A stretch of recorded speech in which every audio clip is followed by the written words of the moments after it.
है और हम लोग इसके लिए विशेष रूप से प्रधानमंत्री जी और केंद्र सरकार को धन्यवाद देते हैं और आभार प्रकट करते हैं। उसके साथ ही आज जो सरकार ने नियोजित शिक्षकों से वादा किया था कि उनको सरकारी शिक्षक हम बनाएंगे, एक परीक्षा लेंगे और वह परीक्षा अधिक कठिन नहीं होगी और फिर ये लोग नियोजित शिक्षक से सरकारी शिक्षक के श्रेणी में आ जाएंगे। ये सक्षमता परीक्षा कुछ दिन पहले आयोजित हुई थी और आज उसके नतीजे आए हैं जो अपने आप में प्रमाण है कि मुख्यमंत्री ने जो घोषणा की थी या मुख्यमंत्री जी ने जो शिक्षकों से वादा किया था आज वो पूरा हुआ है कि लगभग समझिए 94-95% जो नियोजित शिक्षक इस परीक्षा में सम्मिलित हुए थे वो उत्तीर्ण हो गए। और उत्तीर्ण होने का मतलब कि वो नियोजित शिक्षक से सरकारी शिक्षक के श्रेणी में चले गए। और उतना ही नहीं, इससे भी ज्यादा शिक्षकों के लिए प्रसन्नता की बात होगी।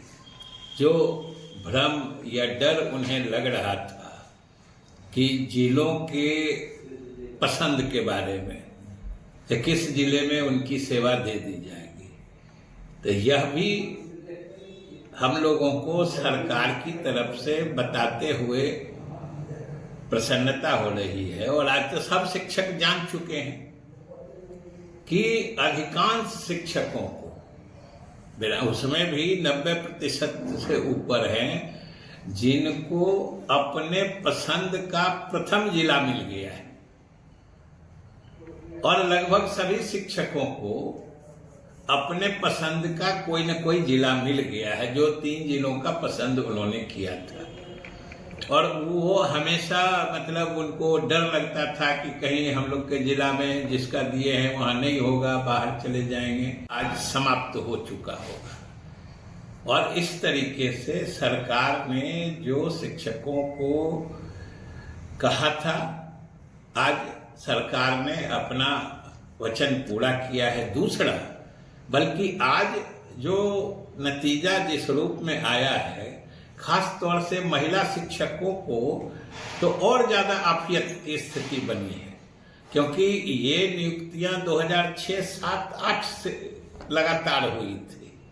अब समझिए उस वक्त जो अविवाहित लड़की थी जो अपने पंचायत में शिक्षक शिक्षिका के रूप में बहाल हो गई और फिर बाद में उसकी शादी हो गई, और अगर शादी दूसरे किसी जिले में हो गई है तो उनको ये परेशानी थी कि जो हम लोग मायका और ससुराल वाली समस्या कहते हैं, वो सब परेशान थे क्योंकि अब रहते ससुराल के जिले में है या जगह पर है। उनके लिए कितनी बड़ी सुविधा हुई है कि उस वक्त नियुक्त जहां जिस जिले में हुए थे, आज वो सक्षमता परीक्षा उत्तीर्ण करके सरकारी शिक्षक बनी है तो अपने पसंद का पहला जिला निश्चित रूप से वो अपने ससुराल वाले जिले को दिए होंगे। तो जो असंभव कल तक दिख रहा था खास के महिला शिक्षकों के संबंध में, वो आज संभव हो गया है। ये उन सब के लिए कितनी बड़ी आफियत की बात है। और आज हम समझते हैं कि जो हमारे नियोजित शिक्षक हैं वो जरूर समझ रहे होंगे कि उनका असली हितैषी कौन है, जो उनको नियोजित शिक्षक से सरकारी शिक्षक के श्रेणी में ले आए सरकार ने। और दूसरा, इसके से यह कार्य संपन्न किया गया है कि किसी को इससे न कोई शिकायत है न कोई इसको चुनौती दे सकता है। ये उनके लिए बहुत बड़े राहत और बहुत बड़े संतोष का विषय होगा। यह तो स्वाभाविक है ना कि एनडीए जो है ये तरक्की का गठबंधन है, ये विकास के लिए गठबंधन बना है। और दूसरी तरफ जो गठबंधन है वो स्वार्थ का गठबंधन है। उसमें सभी दलों के अपने अपने एजेंडा है, अपने अपने कार्यक्रम है, और क्या कार्यक्रम है ये भी सब लोग जानते हैं। एक भी तो उसमें कानूनी दृष्टिकोण से बेदाग पार्टी है नहीं। तो सब लोग अपने अपने हिसाब से बात सोचते हैं, तो कहां से मैंने बंधन रह पाएगा। वो तो ऐसा गठबंधन है जो बिना बंधन के केवल गांठ ही गांठ है, बंधन ही नहीं है कोई, सब लोग अपने हैं। देखिए पूर्णिया में क्या हो रहा है, कितनी जगह पर क्या हो रहा है, और अंत में अब सुन रहे हैं कि अब कई जगहों पर इनका दोस्ताना मैच होगा।